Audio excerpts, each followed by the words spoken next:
আমি নিজ গৰুবন্ধা গাঁও আৰু আজি আমাৰ নিজ গৰুবন্ধা গাঁৱৰ বৰনামঘৰ ৰাইজ আৰু লগতে নিজ গৰুবন্ধা ৰঙালী বিহু সমিতি যুটীয়াভাৱে লগ হৈ আমি এইবাৰ এখনি সামূহীয়া বিবাহৰ অনুষ্ঠান আমি আয়োজন কৰিছোঁ আৰু এই বিবাহখনত বৰ্তমান 5 যোৰা আমাৰ দম্পতি যোগদান কৰিছে ইয়াতে।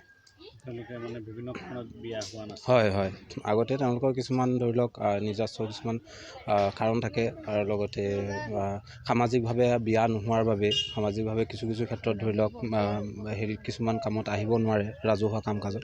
সেইকাৰণে আমি ভাবিছোঁ যে কম খৰচতে তেওঁলোকে যাতে বিবাহখন পাতিব পাৰে আৰু লগতে সামাজিক কাম কাজবোৰতো আগুৱাই যাব পাৰে।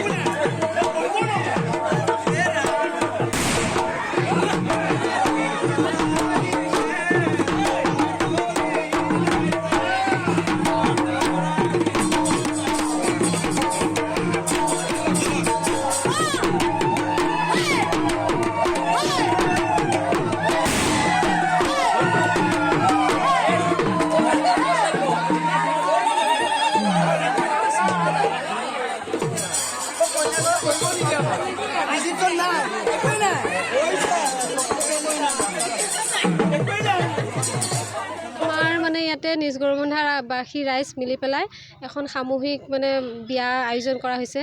তাতে 5 যোৰ দৰা কইনা আৰু তেওঁলোকৰ গোটেইখিনি নিয়ম আমাৰ ৰাইজে কৰা হৈছে। ৰাইজে মিলি ধৰক গোটেইখিনি পানী তোলাৰ পৰা নিয়ম নীতি গোটেইখিনি কৰিব আৰু দৰা আনাৰ পৰা হোম যজ্ঞ কৰাৰ পৰা সকলোখিনি ইয়াতে কৰা হ'ব। খৰচ আমাৰ ৰাইজৰো হৈছে আৰু তেওঁলোকেও কিবা এটা বৰঙণি হিচাপত দিছে আৰু তেওঁলোকে যিহেতুকে অকণমান অসুবিধা তেনেকৈ ধৰক ঘৰত নীতি নিয়ম কৰা মেলা সেইখিনি আমাৰ ৰাইজে সিদ্ধান্ত ল'লে যে তেওঁলোকক উদ্ধাৰ পৰাচিত কৰি দিয়াটো ভাল, সেইটো মতে কৰা হ'ল আৰু।